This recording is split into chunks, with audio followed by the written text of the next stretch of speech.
Paz e graça a todos. Hoje eu vim falar de um assunto que tem repercutido a internet. E este assunto é direcionado ao profeta Pai Nosso. Profeta Pai Nosso, antes de mim entrar no assunto, eu vou te contar algo que aconteceu comigo. Em 2018, eu era uma menina totalmente desviada, mas que era infiltrada na igreja. Eu ia para a igreja, na igreja era santa, e quando saía da igreja, era praticamente um ímpio. Num dia normal, do mês de setembro, outubro, antes das 22 horas eu fui dormir. E quando eu fui dormir, a minha alma descolou do meu corpo. Eu fui para o inferno. Eu não sei se vocês vão acreditar, mas eu fui. A Bíblia diz no livro de Hebreus que após a morte vem o juízo.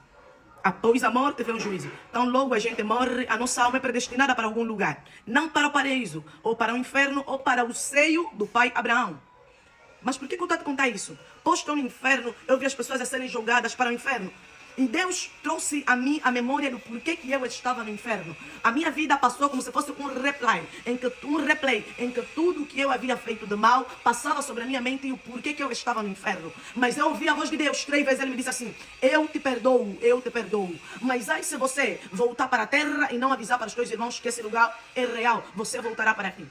Eu me tornei cristã. Um mês após eu aceitei Jesus de verdade, fui batizada, recebi o Espírito Santo no dia 19 de janeiro de 2000, no dia 15 de janeiro de 2019, e atendi o chamado. Por que eu fui chamada? E hoje vivo o meu chamado. Resumi a história, mas por que eu estou contando isso para você? Muitos dizem que o inferno é o final, sim, mas ninguém vai para o inferno porque pecou. Todos que estão no inferno foi porque rejeitaram a graça. O pecado não tem poder de levar o homem ao inferno, porque a graça é maior que o pecado. O que nos leva ao inferno é a rejeição da graça. Pai nosso, eu te amo em Cristo Jesus. E hoje a madrugada toda, apesar de algumas dores que eu tive, eu chorei pela tua alma como se fosse a minha alma. E eu não estou aqui para te julgar. Antes de tudo eu quero te dizer que eu te amo em Cristo Jesus. E Jesus te ama muito mais do que eu. Pai nosso, o ouro tem um preço. O diamante tem um preço. O rubi tem um preço. O cobre, o magnésio, o petróleo. Tudo, o mercúrio tem um preço.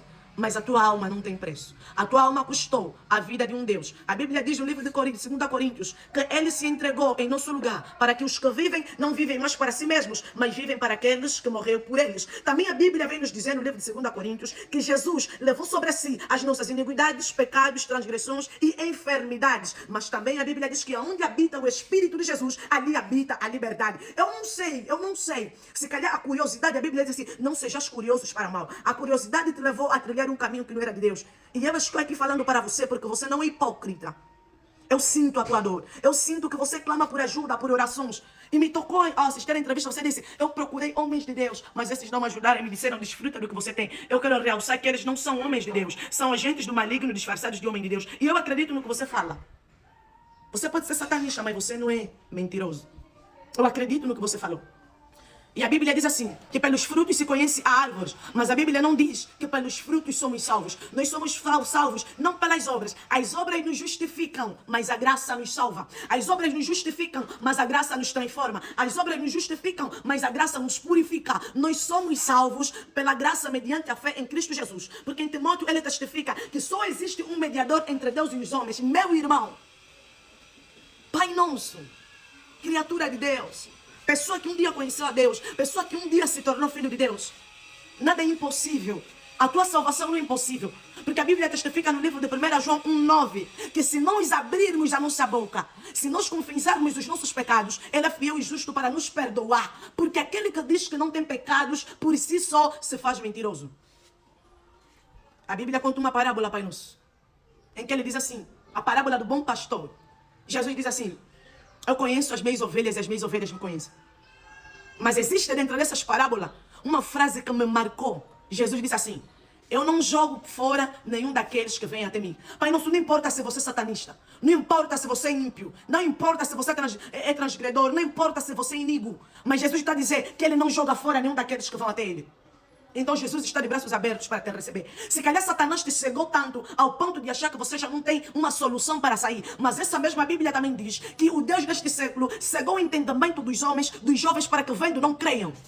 Você tem solução. E eu não aceito perder tua alma para Satanás. Não importa quantas vezes a gente vai se dobrar.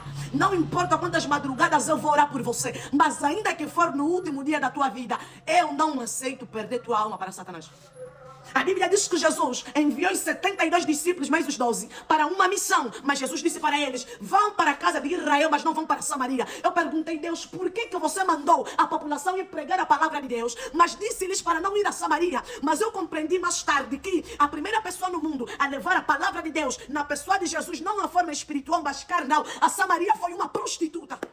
Uma prostituta. Jesus não encarregou os discípulos de levar a palavra dele a Samaria. Jesus deu a missão de levar a palavra dele na pessoa física a uma mulher que era prostituta, que tinha 4 maridos, o 5º não era dela. A Bíblia testifica que quando aquela mulher teve um encontro com Jesus, aquela mulher foi para Samaria e anunciou, eis que ele é um profeta de Deus, ele é o Cristo. E a Bíblia testifica que muitos samaritanos se converteram a Jesus por causa do testemunho daquela mulher. O que eu quero dizer com isso? Lucas 5,32 diz assim, eu não vim para os justos, eu vim para os pecadores. Eu não vim para os sãos, eu vim para os doentes. Jesus veio por você. Jesus veio por feiticeiros, Jesus veio por prostitutas, Jesus veio por doentes, Jesus veio por gatunos, Jesus veio por assassinos. O apóstolo Paulo, antes de se tornar o maior apóstolo que escreveu mais cartas, ele escreveu 13 cartas. Ele era um assassino. Ele estava presente quando executavam Estevão. O ministério do apóstolo Paulo foi muito longe, porque ele carregou o ministério dele e o ministério de Estevão. Ele carregou a capa de Estevão, porque a Bíblia testifica que ele ficou com a capa de Estevão. O que eu quero te dizer com isso? Deus usou um assassino. Deus usou uma prostituta. O endemoniado de Gagareno, ele é recordado não pelo nome, ele é recordado pela tragédia, pela humilhação. Nós não conhecemos o nome dele, mas nós conhecemos o nome da vergonha dele, o endemoniado de Gagareno. Mas eu pergunto para você, será que você tem mais demônios que o endemoniado de Gagareno? Será que você tem mais demônios do que o endemoniado Gagareno? Ainda que você tivesse a própria existência satânica dentro de você. Ele diz assim, no livro de Lucas 1,37, porque para Deus nada é impossível. No livro de Marcos, Jesus olha para os apóstolos e diz assim, para os homens é impossível, mas para Deus nada é impossível.